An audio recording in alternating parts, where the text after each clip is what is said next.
Salut, bienvenue sur les petites machines à cash. Aujourd'hui, on va voir ce que c'est qu'une stratégie. Peut-être l'avez-vous déjà ressenti, cette montée d'adrénaline en essayant quelque chose de nouveau. Cette sensation où l'excitation et la peur s'en mêlent. Et pourtant, bien encadré pour pratiquer en sécurité, comme moi, vous avez sûrement vite progressé. Eh bien, investir c'est pareil, mais il y a une grosse différence. Dans les sports extrêmes, on apprend une discipline et à gérer sa peur. Dans l'investissement, personne ne vous apprend ni l'un ni l'autre. Du coup, beaucoup abandonnent avant même d'avoir commencé.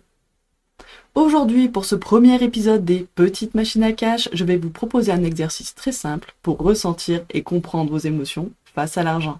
Et croyez-moi, vous allez être surpris de ce que vous allez découvrir sur vous-même.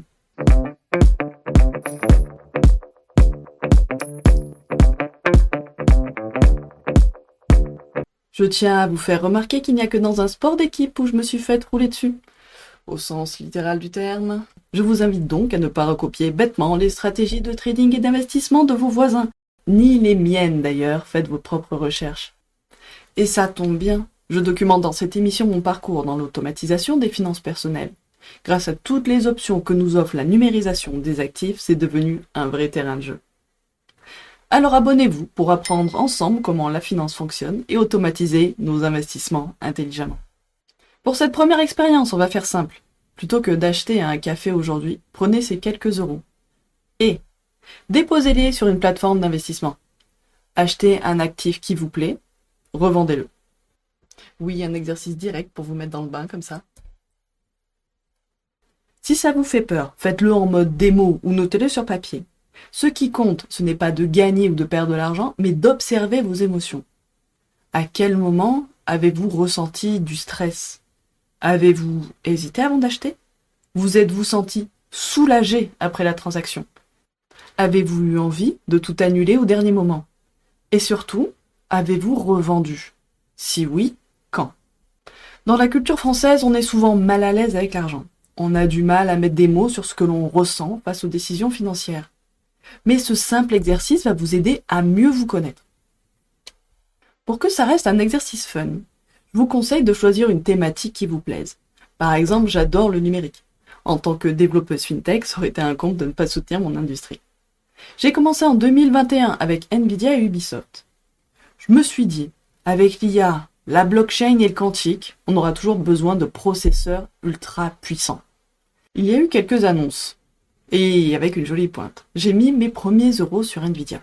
Puis je me suis dit, le divertissement, ça disparaîtra jamais. Le prix était au plus bas depuis longtemps. Avec toutes les super technos qui arrivent dans le gaming, je me suis dit qu'ils allaient se refaire une santé. J'ai investi dans Ubisoft, car j'ai beaucoup aimé les jeux qu'ils ont produits. Tout ça pour quel résultat ? Je suis sorti à x4, sur Nvidia, pour pouvoir me dire un jour, ouais, j'ai fait un x4 dans ma vie. Et mon Ubisoft a perdu la moitié de sa valeur. Et croyez-moi, les montagnes russes émotionnelles, je les ai bien ressenties. Surtout qu'après avoir testé des ETF, de l'investissement start-up, de la pierre papier, en fait, je préfère de loin les cryptos. Et devinez quoi ? Tout ça, c'est qu'une question d'émotion. Maintenant, à vous de jouer. Regardez-vous faire. Peut-être que vous avez déjà une application d'investissement dans votre poche. Essayez l'exercice. Notez en commentaire ce que vous avez ressenti. À quel moment l'émotion est apparue ? Qu'est-ce que ça vous a poussé à faire ou à ne pas faire ? Mettez en pause l'exercice. Et revenez me dire en commentaire ou en message privé sur LinkedIn ce qui s'est passé.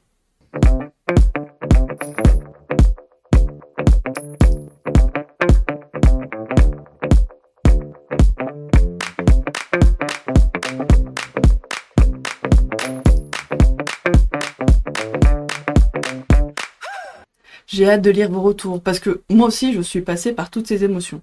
Soulagement, peur, doute, stress, excitation, et en 4 ans j'ai appris à les apprivoiser. Mais la vraie question c'est, peut-on les utiliser pour mieux investir ? Ne prenez pas cet exercice à la légère. Dans le prochain épisode, on va voir comment utiliser ces émotions à notre avantage pour investir de manière plus sereine et efficace. Si ce sujet vous intrigue, activez les notifications pour ne rien rater. Et d'ici là, amusez-vous avec cet exercice, vous pourriez découvrir quelque chose d'inattendu.